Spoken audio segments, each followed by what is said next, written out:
Vamos lá, meus irmãos, vamos lá, minhas irmãs, continuando nossa 10ª aula de introdução ao Antigo Testamento 1, o segundo bloco. Nossas aulas estão sendo gravadas, tá bom? Terminamos o Evangelho de João e agora vamos para o livro de Atos, livro histórico de Atos. Lembrando que os 4 evangelhos é um estilo literário, é o evangelho, propriamente dito. Né? É o estilo literário evangelhos.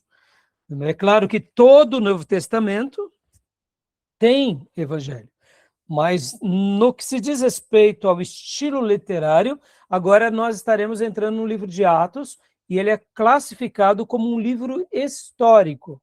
E depois, os textos de Paulo, de João e os demais escritores são cartas. Então, são estilos literários distintos. Guardem isso é importante, hein? Pode cair na prova. Né? Porque assim como no Antigo Testamento, ele era composto por estilos literários distintos, Pentateuco, históricos, poéticos, sapienciais e proféticos, sendo profetas maiores e menores, na nossa divisão ocidental. No Novo Testamento também é assim, é o Evangelho, ou os Evangelhos, livro histórico, depois cartas, e por último, Apocalipse, que também há uma discussão, se ele é uma carta ou se ele é um livro. Os dois termos estão corretos dentro da teologia. Apocalipse é um livro ou é uma carta? Então, as duas formas estão corretas, tá bom? Que é um livro profético, mas também são dirigidos a 7 igrejas. Logo, podem ser cartas e profecias. Então, percebam, são estilos literários. Agora, olha que curioso. Vamos lá. Lucas, quando ele escreve para Teófilo, falando da biografia de Jesus, e logo na sequência ele vai e escreve para Teófilo, o segundo tratado, falando agora da história da igreja. Ele fez separação entre Evangelho e Atos? Ou ele escreveu uma coisa só? Interessante, não? Percebam, irmãos, quando Deus deu a profecia aos escritores, eles não estavam, num primeiro momento, com essa preocupação. Eu estarei escrevendo o Evangelho, a Boa Nova. Eu estarei... Não, ele estava escrevendo o quê? Ele estava escrevendo a vida de Jesus. Para quem? Para Teófilo. Agora ele também continua sendo dirigido pelo Espírito, o médico amado, e o que ele faz? Ele escreve a Teófilo a história da igreja. Ou seja, ele não teve essa distinção que nós fazemos. Pastor, então está errado essa classificação dos estilos literários? Não, não estão errados. Nós estudamos e nós enxergamos, mas fica aqui essa palavra antes dos estilos literários para dizer que o Espírito Santo não fez distinção. Logo, o que o Espírito Santo deixou na vida de Lucas como marca? Escreve a respeito de Jesus e escreve a respeito da igreja sendo guiada pelo Espírito Santo. Perceba que a maneira em que ele fala, ele não diz, olha, aqui na biografia de Jesus, que é o Evangelho, meu, a Teófilo, vocês fazem doutrina. Aqui no texto de Atos, não pode fazer doutrina, porque se você fizer doutrina, como que você fará doutrina no livro histórico? Aí eu te pergunto, Lucas fez essa distinção quando recebeu do Espírito? Logo, nós podemos e devemos, vou repetir, nós podemos e devemos fazer doutrinas nos 2 livros. Estou falando isso, irmãos, porque muitos irmãos nossos piedosos, ao fazerem a distinção do estilo literário, eles acabam, para sustentar alguma tradição, dizer, em Atos a gente não pode fundamentar a doutrina. Em Atos a gente não pode fundamentar porque ele é um livro histórico, mas não foi isso que Lucas, ao escrever para Teófilo, pensou. Porque, na realidade, não foi nem Lucas que pensou, foi o Espírito que o impeliu. Tá bom? E essa afirmação, os nossos irmãos, principalmente tradicionais, fizeram essa afirmação, porque num primeiro momento, quando eles veem o movimento pentecostal vindo e depois avivado, eles acham que aquilo é uma seita. Então eles se assustam. Porque, irmãos, vamos parar aqui por um momento, né? Temos a reforma protestante com Lutero e depois os reformadores, depois de Lutero. Durante quase 500 anos, ou pelo menos 400 anos, a igreja não vivia a prática dos dons espirituais. De repente vem um grupo e começa a resgatar a prática dos dons espirituais, parece que é uma seita, admitamos. E os nossos irmãos históricos acharam aquilo muito estranho. E digamos aqui também, façamos uma meia-culpa. Muitos irmãos nossos pentecostais e avivados praticaram os grandes exageros em nome de Deus. E algumas seitas nasceram, inclusive, na história da igreja por causa de visões e profecias.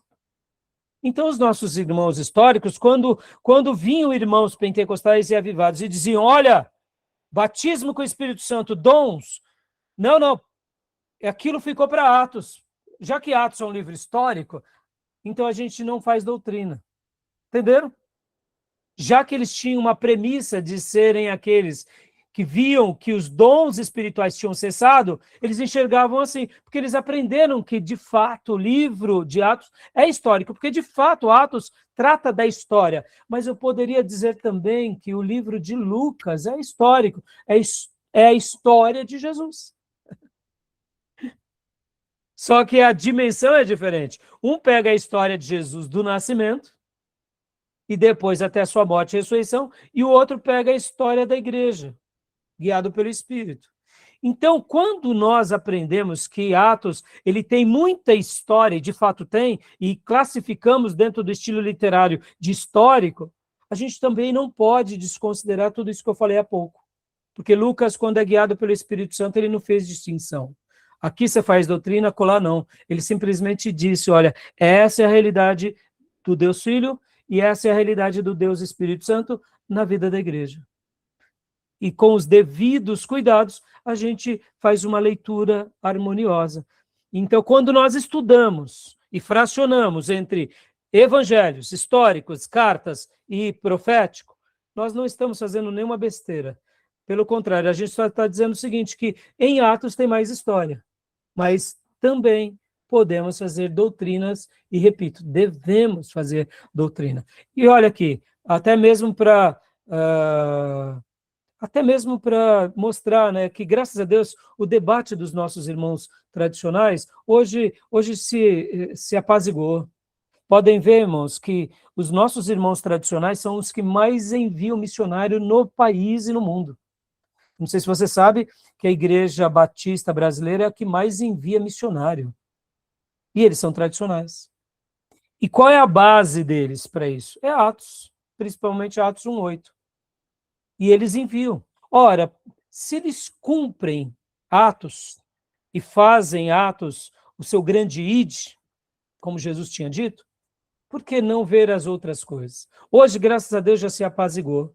Mas é compreensível que lá atrás, quando surgiram os movimentos, houve essa estranheza. Mas graças a Deus pela maturidade. Por isso que hoje, né, tanto a igreja pentecostal, ela tem comido na cozinha tradicional e os tradicionais têm aprendido com os irmãos pentecostais e avivados. E assim a gente tem crescido.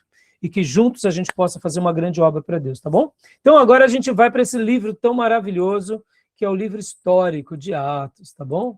Então, Beatriz, faça as honras para nós, por gentileza. Sim, pastor, posso fazer só uma pergunta?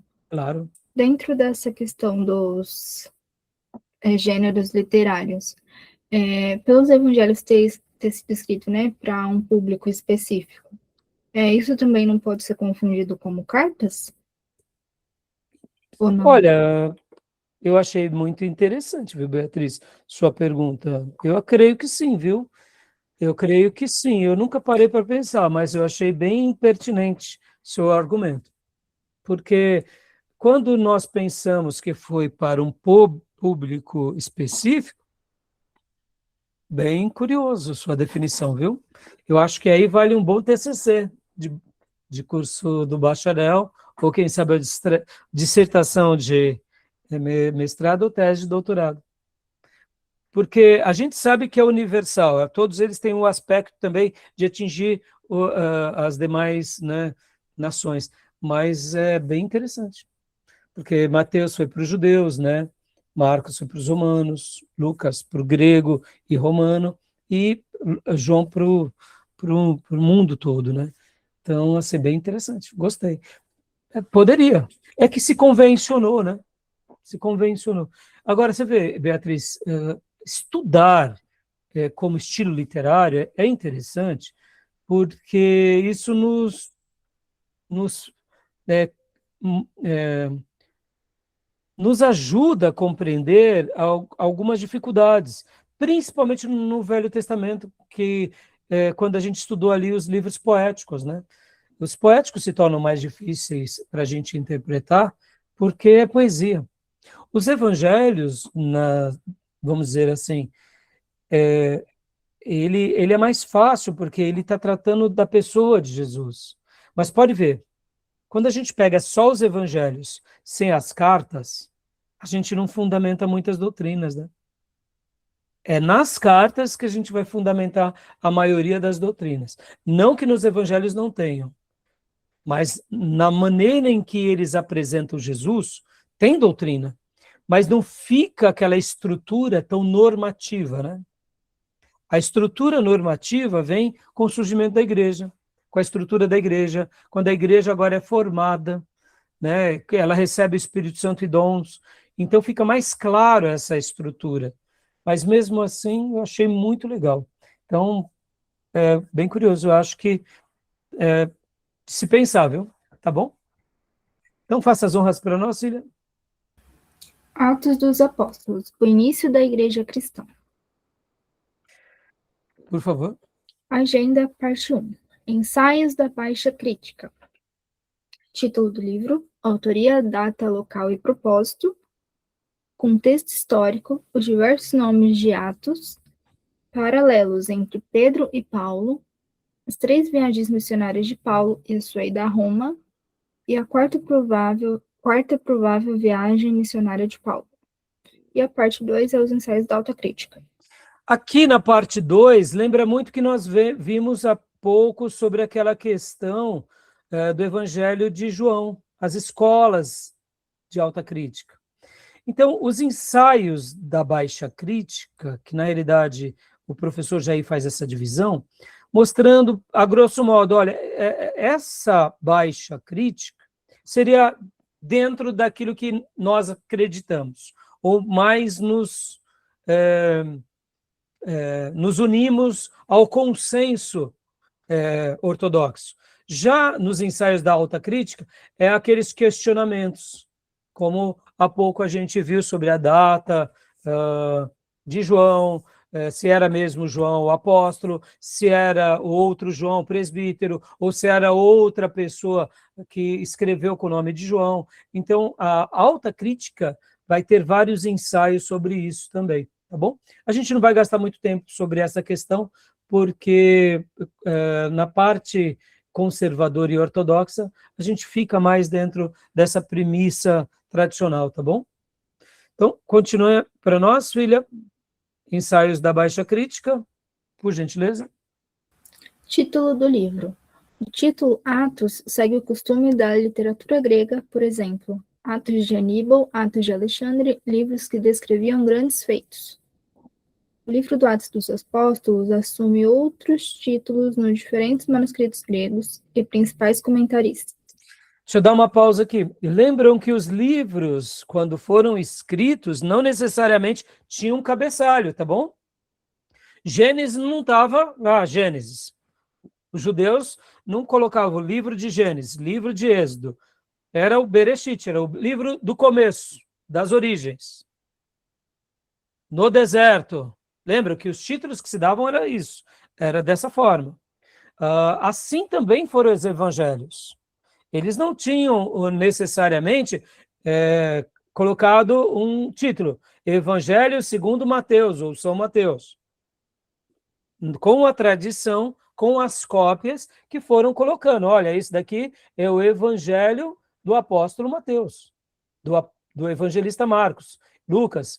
Assim também era o livro de Atos, porque agora era o segundo tratado. Lembra? Teófilo, aquele é o meu primeiro tratado. Esse é o segundo. Então, como que logo de início eles faziam as cópias? Era assim, ó, primeiro tratado, segundo tratado. É a carta a Teófilo 1, carta a Teófilo 2.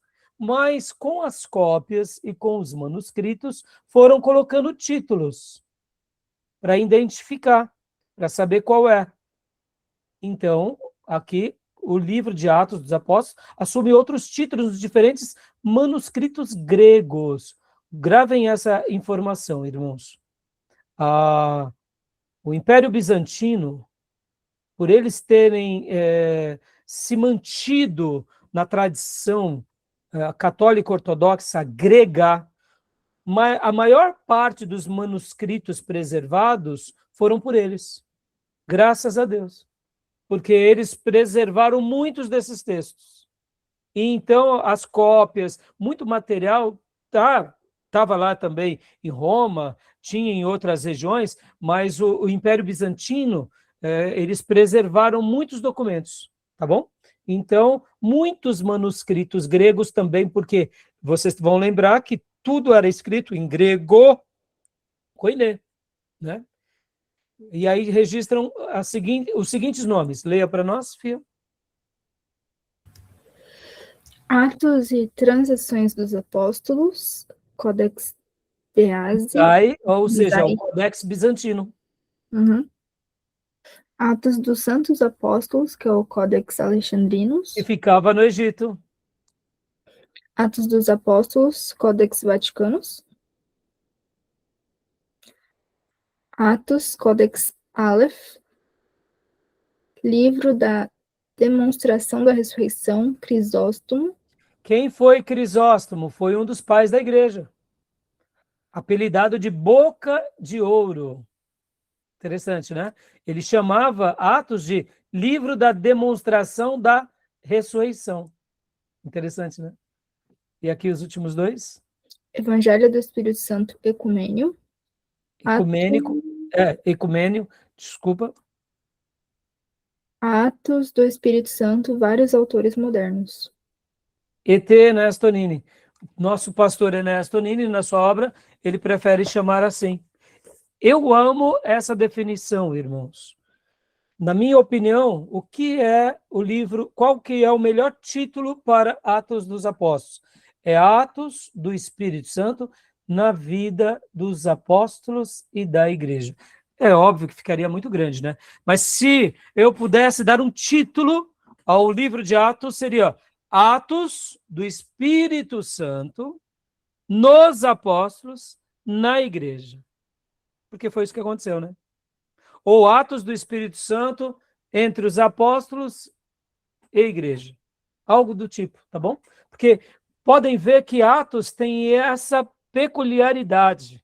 É quando Deus, da terceira pessoa da Trindade, que é o Espírito Santo, é manifesto, guia, e nós estamos nessa dispensação até hoje. Ou seja, são 2000 anos que não temos texto como revelação, no sentido de uma nova revelação, mas nós temos a operosidade do Espírito Santo nos levando a toda a revelação. Velho Testamento e Novo. Glória a Deus, né? Pode ver que essa é a história da igreja.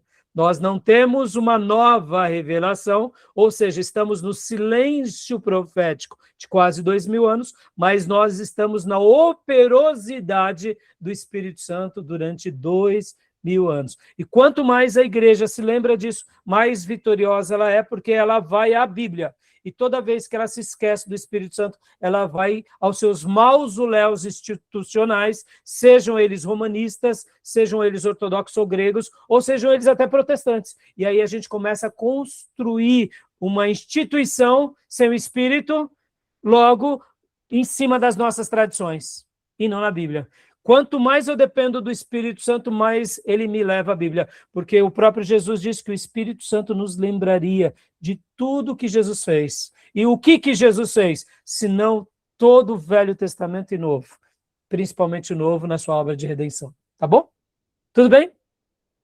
Nesse último eu lembrei do Berkoff, pastor. Como? Do Berkoff, que a gente estudou em soteriologia. O livro dele do Espírito Santo é lindo mesmo.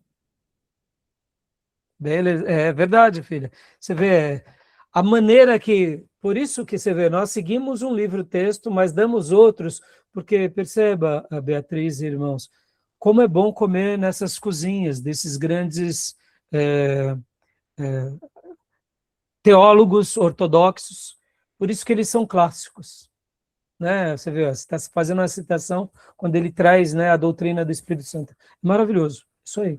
Ou Hobbes, né? Os fundamentos da nossa fé também. Tão simples, tão objetivo, mais uma pérola, né? Então, autoria, Lucas, o médico amado. Então, leia para nós, irmã Sônia, por gentileza.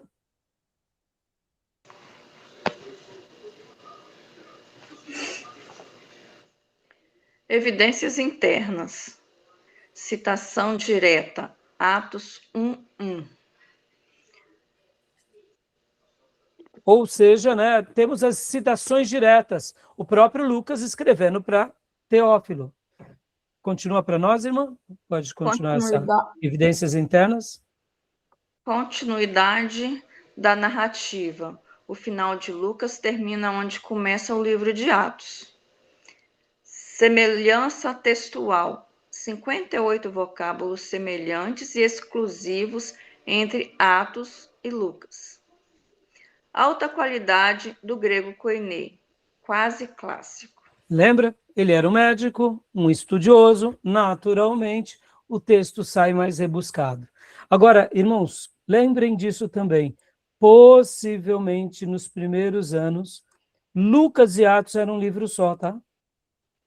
Era só um rolo, ou quem sabe 2 rolos sendo colocados dentro da mesma sacola. Entregue. Por isso que eu disse, irmãos, não havia no começo da igreja isso. Essa carta nós fazemos doutrina, naquele evangelho nós não fazemos, naquele livro de revelação nós não fazemos, nesse livro histórico nós não fazemos. Não, a igreja primitiva via tudo isso como revelação de Deus. Eles tinham uma hermenêutica e uma exegese perfeita, no sentido de buscar ali com os apóstolos e com aquela igreja embrionária como interpretar cada porção e aplicar. Simples assim, tá bom? Evidências externas, pode ler para nós, irmã Sônia. Eusébio. A história? História Isso. eclesiástica, 3ª, ou 3, né? 25. Irineu. Contra heresias, 3ª, 4. Isso, aqui, no caso, só fazendo um adendo, são nos textos que se encontram, né, tanto de Eusébio quanto de Irineu. É no livro História Eclesiástica, 3.25, e Contra Heresias, 3.4. Tanto Eusébio quanto Irineu confirma que Atos foi escrito por Lucas. Continua aqui para nós, irmã, por favor. Tertuliano, de batismo, Orígenes, em 200 depois de Cristo. Jerônimo, cano muratoriano. Ou seja, todos esses pais da igreja confirmam que foi realmente Lucas quem escreveu Atos. Tá bom? Data e local, leia para nós, Beatriz, por favor. A data mais aceita para o livro é até 61 a 62 depois de Cristo, pelos seguintes motivos. A narrativa de Atos vai até o ano 62, ano da viagem de Paulo a Roma. Não temos a menção da morte de Tiago em 62, de Paulo em 64 e de Pedro em 67. Não menciona a perseguição de Nero aos cristãos após o grande incêndio de Roma em 64. Não menciona a destruição da cidade de Jerusalém por Tito em 70, logo após a grande revolta judaica iniciada em 66. Ou seja, dá uma pausa para mim, por favor, filha. Lucas era um historiador. É possível que Paulo tinha morrido e o Espírito Santo de Deus não tinha permitido que ele escrevesse sobre a morte? É, mas é muito improvável. Porque Paulo foi uma pessoa muito importante. Não custava ele colocar. Assim como Tiago foi transpassado ao fio da espada por Herodes, nada impediria que ele colocasse. Assim como esses outros acontecimentos. Porque ele para literalmente aqui quando Paulo vai para Roma. Tanto a morte de Tiago, quanto a morte de Paulo, quanto a morte de Pedro, quanto também a destruição de Nero em Roma, quando ele destrói a perseguição por causa do incêndio em 64, ele culpa os cristãos, e também a destruição de Tito, general, no templo lá em Jerusalém, e são acontecimentos muito importantes para o judeu, e ele poderia colocar. Por isso que nós deduzimos, e é consenso, que o texto possivelmente ele é dessa data, por volta daqui. Não mais do que aqui. Pastor, mas e se o Espírito Santo permitisse que ele escrevesse só até aqui de Paulo e ele escreveu aqui por volta dos anos 75? Poderia. Nada impede. Na eternidade a gente vai saber disso. Mas é muito improvável, tá bom? Porque ele era um historiador, irmão. O historiador gosta de detalhes, gosta de data, gosta de acontecimento, de fatos. Pode ver, ele coloca os fatos. E por que ele não colocaria isso? Tá vendo? Tá bom? Então é um consenso entre os estudiosos. Leia para nós aqui, filha, por gentileza. Visto que Lucas era companheiro de Paulo em Roma, Colossenses 4,14, segundo Timóteo 4,11, é razoável concluir que o livro foi escrito em Roma. Exatamente. Simples assim. Ficou claro? Ou seja, ele era companheiro de Paulo, ele estava em Roma. Paulo estava preso, ele estava ali sendo o assistente de Paulo. Então, possivelmente foi nesse episódio que ele escreve esse fato e encaminha essa carta para as igrejas, tá bom? Alguma pergunta, alguma dúvida? Tranquilo? Pastor, tinha um Teófilo na nossa igreja antes. Ah, é verdade, irmã Miriam. E o irmão Teófilo, né? É verdade. Antes de ouvir, né? Para a igreja. Isso aí. Então, leia o propósito, minha irmã. Já que você deu uma participação, leia o propósito da igreja. Está bloqueado seu microfone. Propósito: relatar o avanço do evangelho. O cristianismo não era uma seita do judaísmo. Revelar a missão do Espírito Santo na vida dos cristãos e na condução da igreja perante a sociedade. Continuar o ministério da propagação do evangelho de Cristo até o seu retorno. Aleluia. Esse foi o grande propósito de Atos, né? Relatar como o evangelho chega de uma seita do judaísmo que era considerado, ou seja, aqueles chamados do caminho, depois eles passam a ter um apelido que é cristãos, que significa pequenos cristos, e se expande, crescendo e se divulgando o Espírito Santo. Assim como revelar a obra do Espírito Santo, ou seja, a terceira pessoa da Trindade, na vida dos cristãos, conduzindo a igreja e impactando a sociedade. Porque, como eu mencionei, meus irmãos, aonde a igreja chega, as portas do inferno retrocedem. Aonde o evangelho verdadeiro chega, o inimigo bate em retirada. Por quê? Porque é a luz de Deus entre nós. E assim, esses são os propósitos, que é relatar o avanço do evangelho, revelar a missão do Espírito Santo e continuar o ministério da propagação do evangelho de Cristo até o seu retorno. Por isso que Atos 28 não tem um amém. Nós estamos escrevendo o livro de Atos com a única diferença. Aquele Atos, até Atos 28, é a revelação do Espírito para todas as igrejas, e nós continuamos escrevendo o livro de Atos como uma extensão dessa revelação até a volta de Jesus. Ou seja, nós estamos seguindo a tocha que nos foi dada para as próximas gerações. não como pé de igualdade, mas como continuação.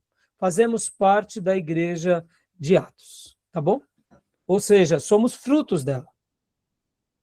E só seríamos pelo poder do Espírito Santo, tá bom? Leia para nós, Tomé, por gentileza. Como era o contexto histórico? Israel está sob jugo romano desde a chegada de Pompeu, 666 a.C. Devido à firmeza à lei mosaica, os romanos permitiam aos judeus o seguinte: liberação quanto ao culto ao imperador, isenção do serviço militar, os judeus não eram intimados nos sábados, militares romanos não usavam insígnias como figuras proibidas aos judeus, os judeus podiam coletar impostos para a manutenção do templo. Ou seja, os romanos viam os judeus com certas tolerâncias. Aqui foi um período também, vamos dizer, irmãos, de permissão de Deus, porque pressionar os judeus é pedir para ter guerra, né? Então, era uma maneira que os romanos eles conduziam a nação de Israel. Então, eram características bem peculiares, tá bom? Continuando aqui é o Império Romano nos tempos de Cristo, né? Eu até peguei um outro mapa aqui para vocês, que é esse daqui, vou até abrir, que aqui dá uma ideia um pouco melhor, tá? Que aqui seria o Império Romano nos tempos de Cristo, mas podem ver que a linha aqui para em Cartago, né? Mas aqui esse outro mapa, ele traz algumas informações mais interessantes. Eu vou compartilhar para vocês verem, ó. Aqui mostra toda a evolução do Império Romano em todas as suas fases. Olha só que interessante. Vou aumentar aqui só para vocês terem uma noção. Ó. É aqui as conquistas durante os séculos 5 e 4 a.C., conquistas durante o século 3, ou seja, a Roma estava antes, século 5 e 4 era só aqui, depois, ou melhor, desculpa, era só aqui em Roma, né, no século 5 e 4, depois no século 3 em rosa, e aqui nas demais cores vai explicando a conquista durante o século 2, que é em verde, eles vão expandindo, conquista do primeiro século, anterior a César, ou seja, aqui já essa cor meio alaranjada, depois conquista do primeiro século antes de Cristo, com Júlio César, ou seja, essa em azul, que ele pega essa parte aqui do norte da África e pega também essa região aqui da Europa. E, por último, aliás, os outros dois, conquista do governo de 8º Augusto, que já é um pouco antes de Cristo, né? E depois, Augusto também vai depois de Cristo, olha só, essa região em amarela, né? E aqui, conquista sobre a morte de Trajano em 117, que aí já pega toda essa região. Então, aqui esse mapa é bem legal, então eu falei, eu vou separar para vocês, tá bom? Então, aqui só mostrando um pouco do tamanho, né, do Império Romano.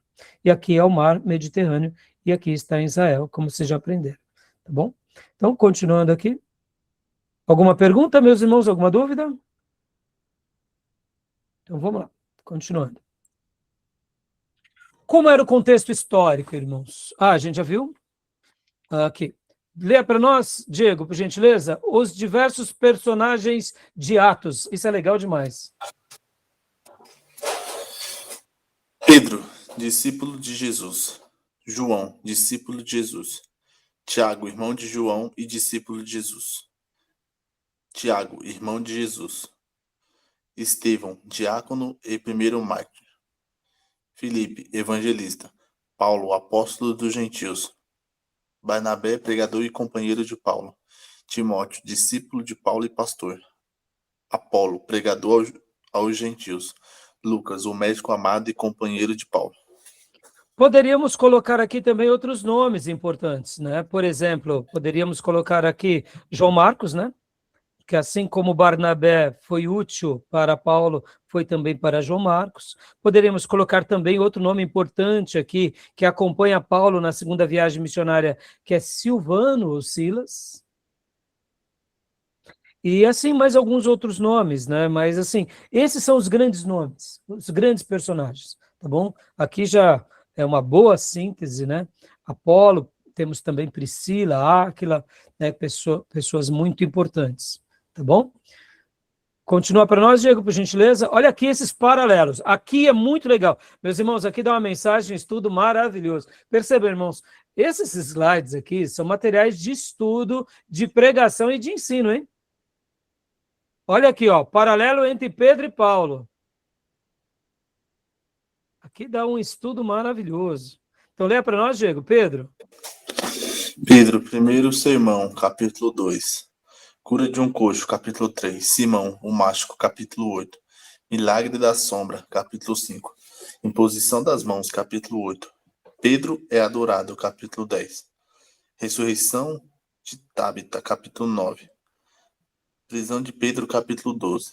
Ou seja, prestem bastante atenção. Pedro vai ser aquele líder que encabeça a igreja sobre a liderança do Espírito Santo. E ali ele abre a porta do evangelho aos judeus, aos gentios, mas agora Deus separa um outro homem para ser o apóstolo entre os gentios de fato, que é Paulo. E olha só que relação agora. Aqui é o ministério entre os judeus e aqui o ministério entre os gentios. Mas percebam agora a construção de Atos. Tem uma semelhança ou não, meus irmãos? Leia para nós, Paulo, por favor, irmão Diego. Primeiro sermão, capítulo 13. Cura do coxo, capítulo 14. Ele mais o mágico, capítulo 13. Milagre da roupa, capítulo 19. Dá uma pausa aqui. Percebam, olha, não segue praticamente os mesmos acontecimentos? Interessante, né? É a pena de um médico ou não? Calculista. O Espírito Santo estava conduzindo de forma, eu diria, especial ou não? Maravilhoso, né, meus irmãos? Olha, é lindo demais isso daqui. Então, continua aqui para nós, Diego. Imposição. Imposição de mãos, capítulo 19. Paulo é adorado, capítulo 14. Ressurreição de Eutico, capítulo 20. Prisão de Paulo, capítulo 28. Que semelhança, não? Que paralelo. Ou seja, é o ministério de Jesus entre os judeus, ou melhor, o ministério apostólico entre os judeus e o ministério apostólico entre os gentios, confirmando que o Espírito Santo é aquele que separa os seus eleitos para alcançar o mundo, começando com os judeus e atingindo os gentios. Deus seja louvado. Que tremendo aqui, meu irmão.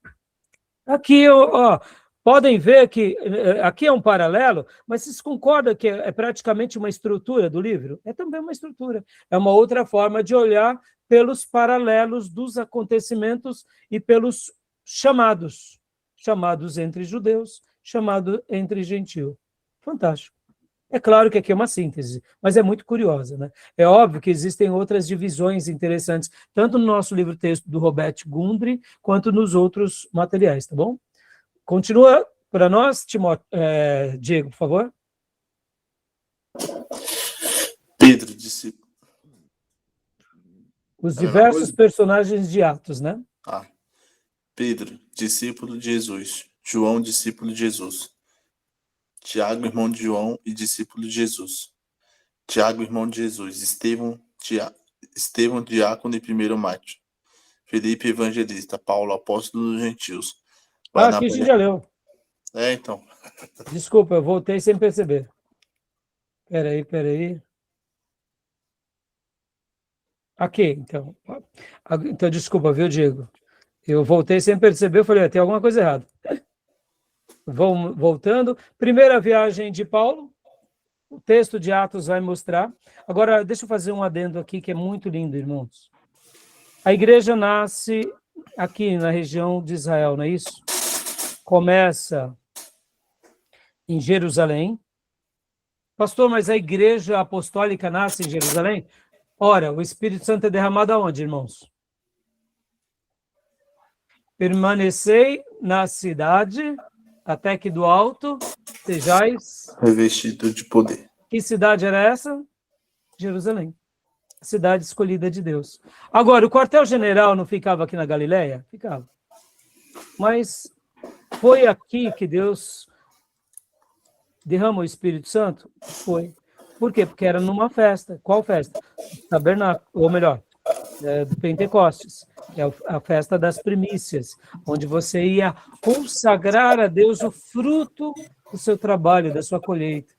A gratidão, né? É aquele momento em que você dedica ao Senhor os seus dízimos, o melhor daquilo que Ele te deu, e aí vem o próprio Deus e fala, eu tenho o melhor para vocês, receba o meu Espírito. Foi nesse contexto. Perceba, olha a relação, né? Na Páscoa, morre o Cordeiro perfeito. Nas primícias, enquanto o povo ia dar as suas ofertas e a sua maior gratidão, vem Deus e dá a sua maior oferta a essa igreja recém-criada. Recebam o Espírito e vivam com Ele.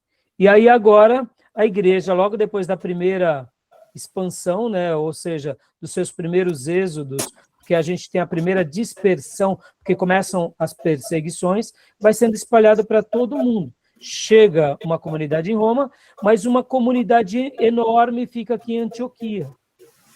Como a gente aprendeu nas aulas de geografia, era uma cidade riquíssima, Antioquia, irmãos. Mas podem ver que mesmo eles sendo ricos, não era a riqueza que importava para eles. O que importava para essa igreja era o Cristo ressurreto, o Nazareno, o amor da vida deles. E é aqui, de Antioquia, que o Espírito Santo fala, separai-me a Barnabé e a Paulo para a obra que eu vos tenho enviado. E aí, impondo as mãos, os enviam. E eles saem na sua primeira viagem missionária. E aqui nessas setas, mostra, né? Primeiro eles vão para Chipre, depois aqui é a ilha de Chipre, viu, meus irmãos? É uma ilha bem pertinho, aqui no caso da Síria, aqui no caso, aqui era a Ásia Menor, né? Anatólia, aqui também é Israel, né? Aqui é Tiro, Sidom, aqui essa região hoje seria o Israel. Até hoje temos essa ilha de Chipre.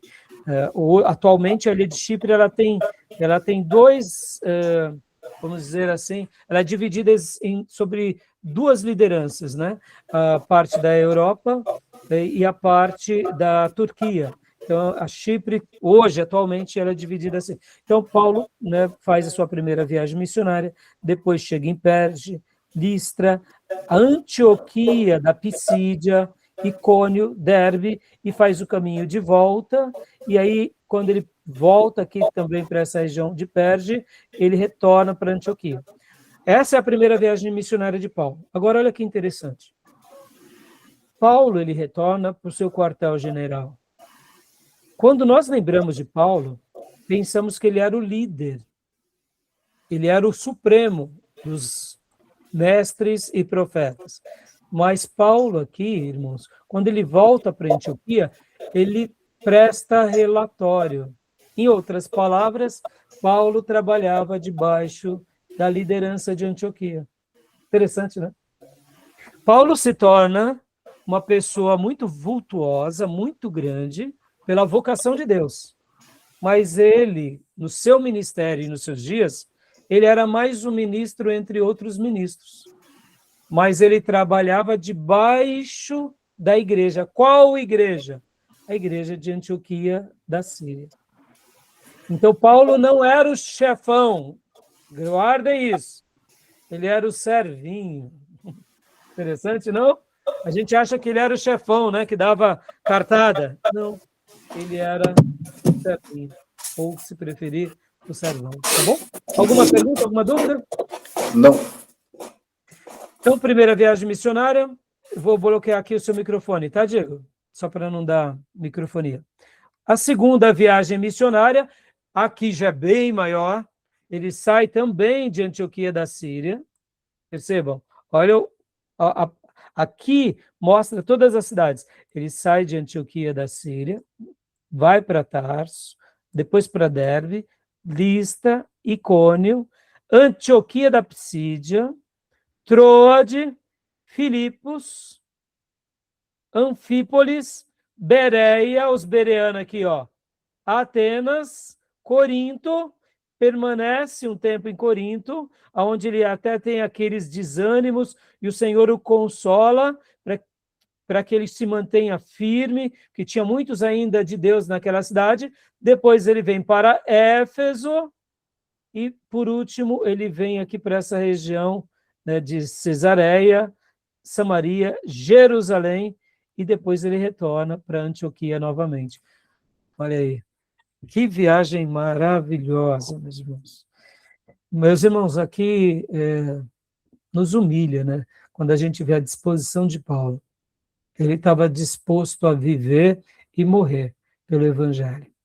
Os demais apóstolos também. Percebam que o que acontecia com Paulo, acontecia com os outros. Mas lembra, na aula passada, eu até mencionei para vocês que a gente acaba sabendo muito de Paulo porque se perpetua. Mas os apóstolos eram assim. Eles dedicaram a vida deles para a proclamação do Evangelho. Que a gente possa aprender com eles. Amém, meus irmãos? Coisa linda, não? E aí, temos a segunda e temos depois a terceira viagem missionária, né, que Atos dos Apóstolos vai contar também, que é a mesma, é o mesmo caminho parecido. É claro, muda um pouco algumas situações, mas olha só, agora temos a terceira viagem, que é sair de Antioquia, da Síria. E detalhe, irmãos, ele, lembra que eu disse, ele saía debaixo de concordância. Ele nem não saía porque eu não presto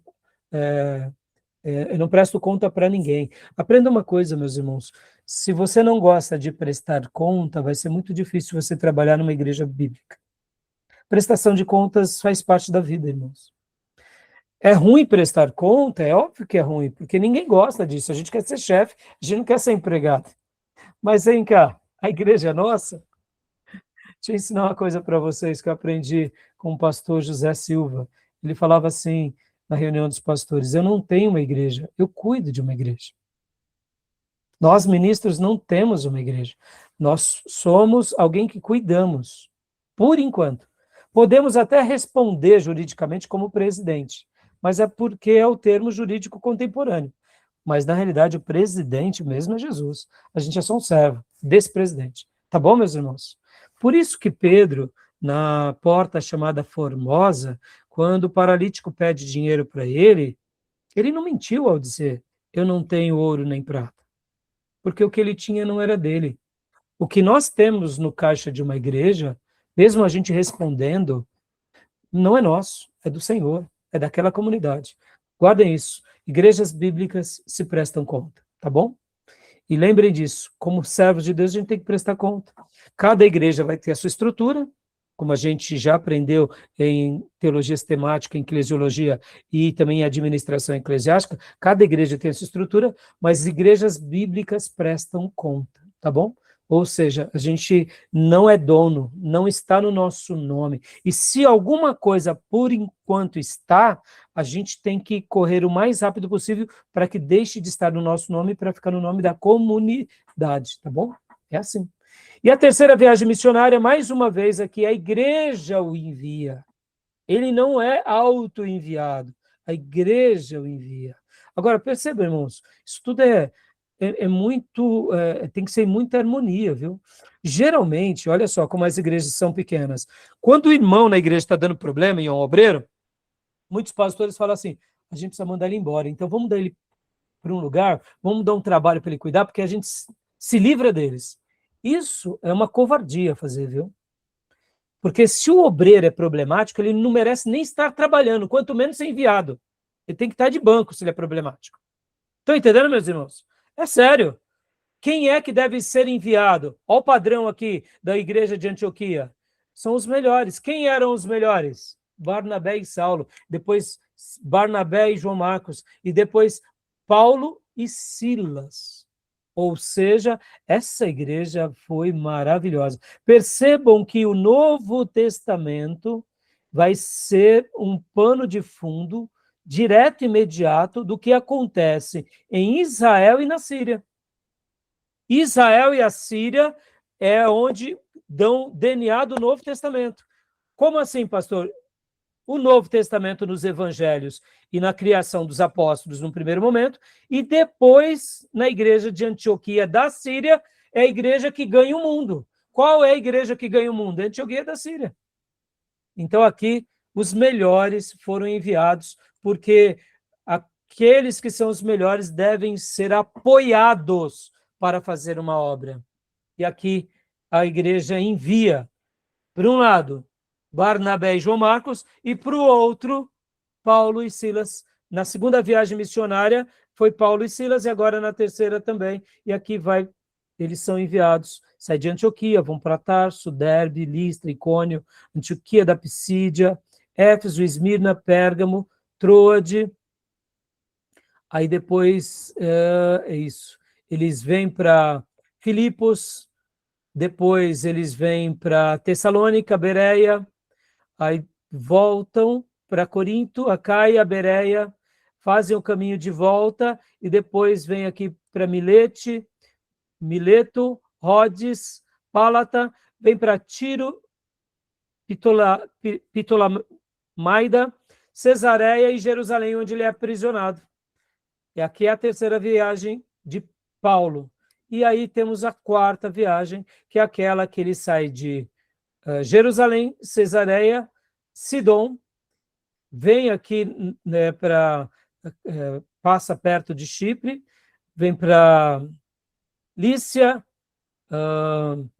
Cenido, Creta, depois a ilha de Malta, onde temos aquele náufrago, em que Lucas até registra que ele é picado pela serpente, que depois joga no fogo, Siracusa, Régio, Itália, né? E aí ele vem para Roma, e aqui ele é julgado, e aqui possivelmente é onde tem o desfecho do livro. Tá bom? Tudo bem? Então percebam, meus irmãos, aqui é maravilhoso, né? Porque quando a gente pega, e aqui, meus irmãos, é o mar Mediterrâneo, naqueles dias, para você chegar numa cidade, eram semanas, quando não meses. Então, é maravilhoso, né? E aí temos a quarta viagem missionária de Paulo, que é uma dedução, tá? Uma dedução. Nós não sabemos. Leia para nós, Beatriz, por favor. O livro de Atos acompanha os lances da vida de Paulo somente até o ponto em que ele já está há 2 anos em prisão domiciliar em Roma. Atos 28, versículo 30 a 31. As evidências de uma quarta viagem missionária de Paulo podem ser reconstituídas nos seguintes dados. Sua intenção de ir à Espanha, em Romanos 15, 24 a 28. Testemunho de Eusébio, História Eclesiástica 2, 22. Testemunho de Clemente de Roma. Testemunho de Actus Pretus Vercellenses, capítulo 1 ao 3. Testemunho do cânon muratoriano, linhas 34 ao 39. Porque Paulo, ele fica preso, ele é julgado, depois ele é libertado, e depois ele volta a ficar preso numa nova casa. Ou seja, pode ser que Paulo, de fato, antes de ser decapitado, tenha feito uma quarta viagem, mas nós não sabemos, a não ser com essas fontes, tá bom? Tudo bem? Então, assim, é provável, não podemos afirmar. São fontes que merecem, assim, o nosso apreço e a nossa consideração, tá bom? A quarta viagem missionária de Paulo, o itinerário mais provável, leia para nós, Beatriz, por gentileza. Roma, soltura de Paulo em 62 d.C. Espanha, Romanos 15, 24 a 28, em 62 a 64 d.C. Creta, em Tito 1, 5, em 64 a 65 d.C. Mileto, em 2 Timóteo 4, 20, em 65 d.C. Colossos, em Filemão 22, em 66 d.C. Éfeso, em 1 Timóteo 1, 3, em 66 d.C. Filipos, em Filipenses 2, 23 a 24, e 1 Timóteo do 1 ao 3. 1 Timóteo, capítulo 1, versículo 3, em 66 d.C. Nicópolis, em Tito 3, 12, em 66 e 67 d.C., e Roma, segundo aprisionamento, em 67 depois de Cristo. Interessante, né? Então, assim, é provável, e aqui segue essa lista que pode ter ocorrido, tá bom? Tudo bem até aí, meus irmãos? Tranquilo? Alguma dúvida? E agora vamos, então, para a gente finalizar rapidamente, ensaios da alta crítica. Eu não vou gastar muito tempo, até por causa do horário, mas temos um material que eu já disponibilizei para vocês, do professor Jair, né?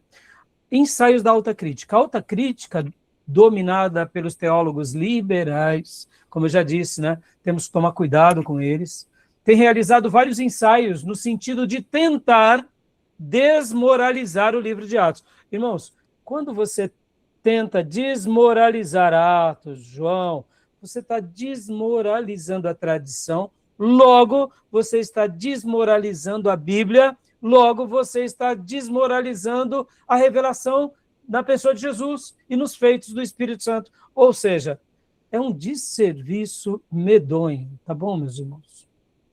Era muito mais simples dizer, né, esses pensadores, eu não creio assim, eu não penso assim, mas eles tentam desconstruir, como já mencionamos, questionam os pergaminhos e papiros achados e as descobertas arqueológicas da Bíblia, mas não questionam Homero, não questionam os filósofos. É uma coisa medonha. A gente não vê essa desmoralização na filosofia, a gente não vê na história, mas a gente vê na teologia bíblica. Curioso ou não? Para mim, isso tem um nome: fogo e enxofre, tá bom? Mas eles apresentam essa desmoralização em nome da sabedoria. Mas é como o Tiago diz, é a sabedoria dos homens, que não edifica, mas é aquela que nos destrói. Então, o que eles dizem? Alguns estudiosos acreditam que os livros de Lucas e Atos não deveriam ser separados, antes deveriam tomar um único volume. Até aí tudo bem. O livro de Atos seria meramente um livro histórico e não teológico. Aí aqui todo o problema. Porque se é somente um livro histórico e não teológico, você não faz teologia. E se é um livro só de Lucas e Atos, então Lucas também você não faz teologia. Está entendendo? Eles dão um ponto e depois desconsideram dois, tá? O livro de Atos seria meramente um livro histórico e não teológico. Seu papel no Novo Testamento seria apenas o de transmissão entre o Evangelho e as cartas. Hipóteses de Tübingen, ou de Bauer, como a gente já mencionou há pouco, teólogo alemão do século XIX. Interpretação hiperdispensacionalista, polêmica de Debelius, um erudito alemão. Então, eles vão fazer a mesma defesa que há pouco nós tínhamos mencionado. A hipótese de Tübingen. Principais argumentos. Baseados em literaturas desconhecidas, Bauer aponta Pedro como herói e Paulo como uma pessoa odiada do segundo século. Aquilo que eu mencionei há pouco para vocês no módulo anterior. Conclusão de F.C. Bauer. Paulo e Pedro foram dois líderes cristãos primitivos que defendiam campos opostos. O livro de Atos foi escrito por um defensor de Paulo, mostrando que este quis ministrar a judeus, mas foi impedido por uma forte oposição. Problema: o cristianismo de Pedro seria legalista e o cristianismo de Paulo seria antilegalista. O livro seria uma criação de um autor do século II na tentativa de diminuir perspectivas conflitantes do cristianismo de Pedro e de Paulo, como eu tinha mencionado para vocês no módulo anterior. Refutação. Descobertas arqueológicas têm demonstrado a exatidão histórica de Lucas. Exemplo: os títulos de vários níveis de oficiais locais e governadores de províncias, como procuradores, cônsules, pretores, politarcas e outros. Um escritor posterior não poderia ter escrito com tanta exatidão sobre condições do primeiro século. Inexistem evidências quanto às divisões entre Pedro e Paulo, ou seja, eles não eram opositores, eles eram aliados. O próprio Pedro fala que pessoas mal intencionadas tentavam distorcer as palavras de Paulo, já que ele escrevia com muita profundidade. Pedro registra isso. Lindfult e Zahn demonstram que os pais da igreja já citavam trechos de Atos muito antes da data apontada. Harnack e William Ramsey apontam que o livro de Atos deve ter sido escrito dentro da década de 60, ou seja, próximo do livro de Lucas. Tá bom, meus irmãos? Hipótese hiperdispensacionalista. Bom, dando uma pausa aqui. Alguma pergunta do que acabamos de ler? Tranquilo? Estou lendo um pouco rápido, irmãos, porque temos ainda mais uma palhinha, que é a Didaquê. Vai ser bem rápido o Didaquê, vai ser uns 10, 15 minutos. Eu só quero terminar Atos aqui, para a gente ir para o Didaquê. Hipóteses hiperdispensacionalista. Principais argumentos. Os 4 evangelhos respiram o regime da lei. Atos mostra apenas um período de transição. As epístolas gerais foram escritas para igrejas judaicas. O Apocalipse foi escrito para benefício dos futuros judeus. Conclusão dos hiperdispensacionalistas. Apenas as epístolas de Paulo foram escritas para os gentios. Logo, apenas elas podem ser utilizadas para formular doutrinas cristãs. Problema. Essa interpretação põe em dúvida que Jesus lançou as bases da doutrina cristã. Como eu mencionei há pouco na abertura desse módulo, Lucas é doutrinário, Atos é doutrinário, as cartas são doutrinárias, os evangelhos são doutrinários. Não havia divisão. Essas divisões nós criamos para entender os estilos literários, mas tudo, do Gênesis ao Apocalipse, é a revelação de Deus para nós. Tá bom, meus irmãos? Tudo bem aqui? Hipótese hiperdispensacionalista e refutação. Há doutrinas cristãs encontradas ou apoiadas em Atos, ou seja, promessa de Atos 1:5 e cumprida em Atos 2:4. Atos 1:8 comparada com Lucas 24:49. Atos 2:37-41 comparado com Mateus 28:19-20. Atos 6:1-7 comparado com 1 Timóteo 3. Atos 10:39-40 comparado com Lucas 23:44-49. Atos 10:42 comparado com João 5:29. Atos 13:1-3 comparado com Mateus 28:18-20. Atos 13, trabalho missionário. Atos 15, governo eclesiástico. Só vou gastar um tempo aqui explicando esses 3 últimos. Atos 13, quando o Espírito Santo separa Paulo e Barnabé, está no mesmo pé de recomendação da grande comissão de Mateus 28.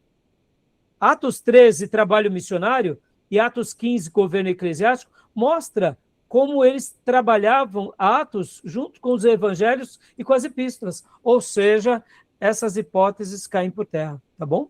Tudo bem? E para a gente concluir, polêmica de Debelius, conclusão de Debelius, em 1951. Os discursos de Atos são criações posteriores aos anos 70. Problema. Os discursos registrados em Atos são citações artificiais colocadas na boca de personagens do livro, não refletindo com fidelidade as doutrinas ensinadas por Jesus, nem o pensamento cristão primitivo. É como o Tomé tinha dito, como é difícil, é mais difícil acreditar nisso, como acreditar nos gnósticos, do que acreditar na revelação. É ou não é, meus irmãos? É tão complicado assim, né? Percebam, eles colocam problemas e citações, colocando como se fossem construções posteriores, né? Refutação. Se o autor de Atos tivesse escrito na 8ª década do 1º século, ou mais tarde, ele não poderia silenciar sobre certos acontecimentos que ocorreram na década de 70, depois de Cristo, como a execução de Paulo e Pedro em 67, depois de Cristo, o suicídio de Nero em 68, depois de Cristo, e a destruição de Jerusalém, em 70, depois de Cristo. Ou seja, essas polêmicas, elas, né, só demonstram o quanto tentam negar a veracidade e a inspiração do livro de Atos. Tudo bem? Terminamos? Perguntas? Se ficou um pouco rápido, depois assistam de novo, tá, meus irmãos? Revisem e revisem o material também, tanto de livro-texto quanto os demais artigos que temos passado para vocês. Tá bom? Terminamos assim o Novo Testamento 1. Terminamos? Terminamos. Vamos então para o último ponto, que vai ser agora o Didaquê. Serei bem breve, tá bom, meus irmãos? Até porque as horas já passaram bastante. Então vamos fechar esse bloco. Vamos dedicar o último módulo para o Didaquê. Fechado? Então vou fechar aqui a gravação. Alguma pergunta? Miriam, Tomé, Diego, Beatriz, Sônia? Não? Então vou fechar aqui, tá bom? Voltamos para o último módulo.